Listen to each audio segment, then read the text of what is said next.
Imagine just one single piece of legislation. It's huge, really intricate. People are calling it one of the most significant in U.S. history. I mean, it touches everything, right? Your taxes, healthcare, defense, even like global finance. So what is this massive bill? Yeah, we're doing a deep dive today into the One Big Beautiful Bill Act. People often just call it OBB, or, the Big Beautiful Bill. Okay. And it's essentially President Trump's big FY 2025 budget reconciliation package, signed into law, actually, on July 4th, 2025. Quite the day. Right. Very symbolic. And our mission for you today, really, is to just cut through all the noise surrounding it. We've been digging into the source material articles, research papers, the official documents themselves, to understand not just what's in this, 1,000-page monster of a bill, but what it actually means. For you, for the world. We'll look at how it got through Congress, break down the main parts, and look at the impacts people are projecting. And what's really key here, I think, is that it's a reconciliation bill. Right. Explain that a bit. Well, that specific process allowed it to get around the Senate filibuster. So, no need for 60 votes. Ah, okay. Big deal in the Senate. Huge deal. Yeah. Let them bundle all these different things, tax changes, spending cuts, raising the debt limit, even entitlement program changes, all into one single package. Which explains how it could pass, even if narrowly. Exactly. It's why the passage was, pretty unique for something this broad. That makes sense. And it moved fast, didn't it? You mentioned the dates. This wasn't sitting around for months. No, not at all. It felt like it was on a real fast track. Yeah. It was introduced as H.R. 1. Which usually means top priority. Absolutely. Right. That was May 16th, 2025. Then, just 6 days later, May 22nd, it squeaked through the House. The vote was 215 to 214, with one person not voting. Wow. Razor thin. Incredibly thin. Then over in the Senate, July 1st, even tighter, 51 to 50. They needed Vice President Vance to come in and break the tie. And Trump signed it on the 4th of July. That whole timeline, just a few weeks, really, for something this massive. It's remarkable. It really is. The speed itself is part of the story. Okay, so that's the journey. But let's get into the substance. What does this actually do? You said it's huge, 10 major sections. Let's start breaking down the big pieces. Sounds good. Let's kick off with tax cuts and incentives. That's a big part of it. Always is. So the bill extends those 2017 tax cuts, which means, lower rates continue for a lot of middle and upper income brackets. Okay. Anything new? Yeah, quite a few new deductions, actually, for overtime pay, for tips, even for interest paid on auto loans. Auto loans. Interesting. And for people in states with high taxes, there's an increased SALT cap. The state and local tax deduction. That's always contentious. Always. That cap is higher now. Plus, there's an enhanced child tax credit included as well. So some definite benefits there for certain groups. What about the Social Security tax relief? That sounds like a big headline. It is a big one. It's temporary, though, only through 2028. But essentially, it wipes out federal income taxes on Social Security benefits for that period. The projections we're seeing suggest something like 88% of seniors could benefit from that. 88%. That's a huge number. Okay. So clear benefits for many there. But like you said, legislation this big, Yep. there's always another side. And it sounds like some of the biggest worries are around the social safety net changes. That's right. This is where a lot of the controversy lies. The bill mandates the largest cuts to Medicaid in the program's history. Largest ever. Wow. Yeah. It brings in new work requirements for recipients, and it rolls back some taxes that states use to levy on providers to help fund the program. This is expected to impact millions. And it's not just Medicaid, right? No, there are also stricter rules for SNAP, that's the food stamp program. Tighter eligibility, tougher work rules there too. And the CBO, the Congressional Budget Office, they've weighed in on this. They have. Their projection is pretty stark. Roughly 10.9 million Americans losing health insurance coverage by 2034 because of these changes. 10.9 million. That's a sobering number. And I think I saw some really alarming warnings in the source material about, the human cost. Yes, there's a widely cited study, or projection rather, from researchers at Yale and UPenn. What did it say? Their analysis warns that because of the Medicaid cuts specifically, we could see around 51,000 excess deaths per year. 51,000 lives Oh. annually. That's staggering. and deeply concerning. It's definitely one of the most heavily debated and criticized parts of the bill. Okay, let's shift gears a bit, though, still thinking about national priorities. What does this bill do for defense and border security? Seems like those were major focus areas. They absolutely were. There's a really substantial funding boost for the military, somewhere in the range of $170 to $220 billion extra. Billion, with a B. With a B, yeah. That includes money specifically earmarked for President Trump's proposed Golden Dome missile defense system. Right, I remember hearing about that. And the border. Also a huge increase, about $150 to $175 billion more allocated for immigration enforcement. And that covers Things like building more sections of the border wall, funding for ICE operations, immigration and customs enforcement, and carrying out more deportations. And to pay for all the spending, plus the tax cuts, where does the money come from? Or does it? Well, that's where the debt limit comes in. They had to raise the debt ceiling significantly to accommodate this budget. The increase was around $5 trillion. $5 trillion. Okay. It's just the scale of these numbers is hard to grasp sometimes. It really is. And it's interesting how a domestic bill like this also reaches overseas. You mentioned remittances earlier.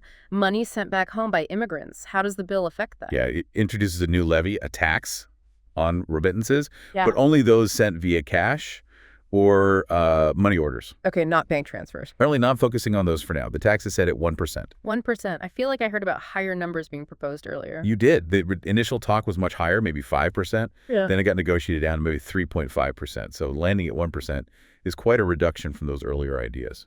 And how does that play out globally? You mentioned India. Right. India receives a massive amount of remittances. It's the largest recipient globally, maybe $150 billion a year, depending on the estimate.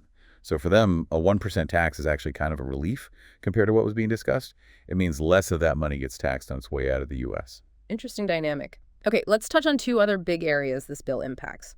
Energy and artificial intelligence, AI. Yeah. Very different sectors, but both critical. Definitely. On the energy side, the OBBB basically rolls back many of the clean energy incentives that were part of the Inflation Reduction Act, the IRA.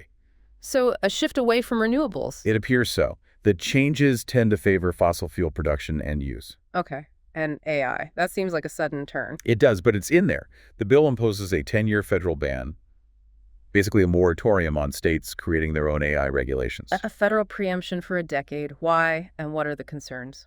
The stated rationale often involves preventing a patchwork of state laws hindering innovation. But the main concern critics raise is the lack of oversight.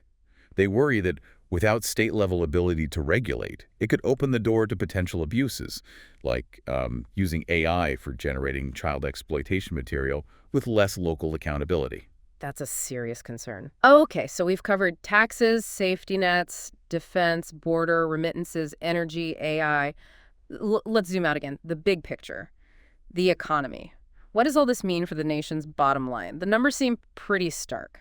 They are stark. Right. The CBO, again, the Congressional Budget Office, estimates this bill will add somewhere between $2.4 and $2.8 trillion to primary deficits over the next decade, so through 2034. 2.4 to 2.8 trillion. And the official projection for the total 10-year deficit increase is around $3.3 trillion. Wow. And that had consequences, right? Didn't Moody's react? It did, quite significantly. Moody's, the credit rating agency, downgraded the U.S. credit rating from the top AAA rating down to AA. Citing the bill. Explicitly citing the bill's, quote, fiscal irresponsibility as a key factor. A credit downgrade is a big deal. What about things like Social Security and Medicare solvency? The projections suggest this bill accelerates the projected insolvency dates for both Social Security and Medicare by about a year, pushes them closer. Okay, so major fiscal red flags. But then I also saw the Tax Foundation had a projection. Slightly different take. A little different, yes. The Tax Foundation projects that the bill could lead to modest GDP growth over the long run, maybe around 1.2%. So how do we square that? Deficit exploding, credit downgrade, but potential modest growth. It's a classic tension. The growth projection is there, but the bigger immediate worry for many economists is that these large deficits will likely push U.S. interest rates higher. Which has knock-on effects globally. Exactly. Higher U.S. rates can pull capital out of other countries, especially emerging markets. One estimate suggested it could trigger around $30 billion in capital outflows from those markets, as investors chase better returns here. That makes it harder for those countries to borrow. Right. So growth maybe, but at a significant fiscal cost Right. and with global financial ripples. That seems to be the consensus concern, yes. Now, getting this thing passed, you mentioned the tight votes. It sounds like it wasn't just legislation, it was a real political fight. Oh, absolutely. A political battleground is a good way to put it. Remember those votes. 215, 214 in the House initially. That means only 2 Republicans voted against it. Okay. And in the Senate, 51-50, needing the VP. Senators Collins, Tillis, and Rand Paul were the key Republican no votes initially, before some concessions were apparently made. The final House vote shifted slightly to 218, 214 after those tweaks. So they used reconciliation to avoid the filibuster? Were there other tactics involved? Well, the Democrats, being in the minority and unable to filibuster, tried other things. Senator Schumer, for instance, forced a marathon 15-hour reading of the bill allowed on the Senate floor. To draw attention to the cuts. Precisely. To highlight the parts they found most objectionable. But ultimately, despite a few holdouts who needed persuading, GOP unity mostly held, especially with last-minute tweaks to some tax incentives. So after all that drama, how did the public react? What are the polls saying? The polling, specifically from Pew Research Center shortly after passage, showed public opinion was quite divided, leaning negative. Around 49% of Americans said they opposed the bill. Okay, almost half. And support. Only about 29% supported it. The rest were unsure or didn't have an opinion, so definitely not popular legislation overall. And how are the Democrats responding now it's law? They've really organized against it, holding rallies they're calling Families First rallies. And it's clear they plan to make the OBBB, especially its deficits and social program cuts, a central issue in the upcoming 2026 midterm elections. What kind of language are they using? Pretty strong language. Terms like reverse Robin Hood, implying it takes from the less well-off to give to the wealthy. And even more dramatically, the We're All Gonna Die Act, referencing those health impact studies. Strong words. Okay, so we have the political fallout. Let's dig into the domestic reactions more. Who were the big supporters and who were the main opponents? On the support side, you definitely saw backing from corporations and many business executives. The White House put out statements highlighting projected benefits for payrolls and manufacturing jobs. Any specific sectors? The energy sector was very supportive, especially in places like Texas. They welcomed the rollback of those green regulations. Oil and gas lobbyists were quite vocal in their praise for the fossil fuel support. And you mentioned seniors earlier. Yes, many senior citizens groups, or at least many seniors themselves, welcomed that temporary tax relief on their Social Security income. Okay, so business, energy, some seniors. What about the opposition? We touched on healthcare experts. Right. The healthcare community was broadly opposed, citing those Yale and UPenn warnings about potential deaths due to Medicaid cuts. Who else? Environmental groups and analysts, obviously. Energy Innovation, for example, put out a report predicting potential losses of around 830,000 jobs in clean energy sectors. Wow. And they also projected that rolling back those clean energy supports could cause electricity prices to rise by maybe 50% by 2035. 50%? That's huge. It's a projection, but yeah, significant. Then you had the AI-focused critics worried about the moratorium enabling misuse of AI, like for child exploitation content. And finally, fiscal conservatives, or fiscal hawks. Even some on the right. Yes, those primarily concerned about the national debt. They pointed to the massive deficit increases, the Moody's downgrade, and the long-term financial risks. So a real mix of reactions across different groups. Now let's look beyond the U.S. borders again. You mentioned the capital outflows from emerging markets. What other international effects are we seeing or anticipating? Well, related to those capital flows, the higher U.S. interest rates make borrowing more expensive globally.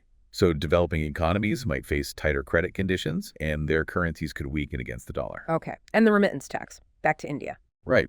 While the 1% tax is lower than feared, it's still a new cost. India, getting $100 to $150 billion annually, is watching closely. There's speculation that India's central bank, the RBI, or the government might need to step in to manage any volatility in the rupee exchange rate caused by changes in remittance flows. And defense spending, that must have ripples. Absolutely. That big boost in U.S. military spending could shift dynamics within NATO, maybe changing burden-sharing expectations. It could also affect the strategic balance in the Indo-Pacific region and the heavy investment in border enforcement. Some see that as signaling a more maybe isolationist or America First posture, which has its own global implications. And climate, rolling back the IRA incentives. That directly clashes with global efforts to decarbonize. It makes it harder for the U.S. to meet its own climate pledges under agreements like the Paris Accord. And it could definitely hamper international cooperation in negotiations at future climate summits, like the COP meetings. Sends a very different signal. Yeah, it really seems to touch almost every aspect of international relations. Okay, so the bill's law. Where do we go from here? What's next in terms of actually implementing all this? Well, now the work shifts to the federal agencies. The IRS has to figure out the regulations for the new tax deductions and the Social Security relief. HHS Health and Human Services needs to implement the Medicaid changes, the work requirements, deal with provider reimbursements. DoD gets the defense funding. Homeland Security handles the border and remittance tax rules. It's a massive regulatory rollout. And how does this hit the states, especially the Medicaid cuts? It puts states in a really tough position. They'll face budget shortfalls in their Medicaid programs. They'll essentially have to choose between finding new state funds, tightening eligibility even further, cutting provider payments, or applying for federal waivers, which might not be granted. It's likely to cause a lot of political friction between state governments in Washington. And looking ahead politically, you mentioned the midterms. Yeah, 2026 is shaping up to be a referendum on OBBB. Democrats will hammer the deficits, the social cuts, the healthcare impacts. Republicans will counter by highlighting the middle-class tax relief, the border security funding, and framing it as fulfilling campaign promises. And for Trump. It's definitely his signature legislative achievement of this term. It shows his ability to command party loyalty, even on controversial measures. You might see Republicans who dissented facing primary challenges, reinforcing that party discipline. Okay, that's the near term. What about the really big picture, the long-term consequences? How might this bill reshape things over, say, the next decade or two? Well, economically, the biggest long-term shadow is the debt. Those persistent large deficits pose real risks. It might force future Congresses into making even tougher choices, potentially including major reforms to Social Security and Medicare just to keep them solvent. And environmentally. The trajectory looks different now. Reversing those green incentives could significantly slow down the U.S. transition to renewable energy. That not only impacts decarbonization goals, but could also affect America's competitiveness in the rapidly growing global market for green technologies. Geopolitically. The defense surge could solidify a more assertive U.S. military posture, but the focus on domestic issues and border security might also signal a pullback from some global commitments. Trade decisions linked to the bill's priorities could also reshape key bilateral relationships, for better or worse. It sets a different tone for the U.S. role in the world. Ultimately, the One Big Beautiful Bill, the OBBB, it really is a defining moment, a pivotal piece of legislation in modern American policymaking. You could call it a kind of manifesto tax cuts, a major restructuring of social programs, a big focus on security, all rolled into one package. It's definitely poised to reshape the American socioeconomic landscape. It clearly benefits some groups while placing new burdens on others.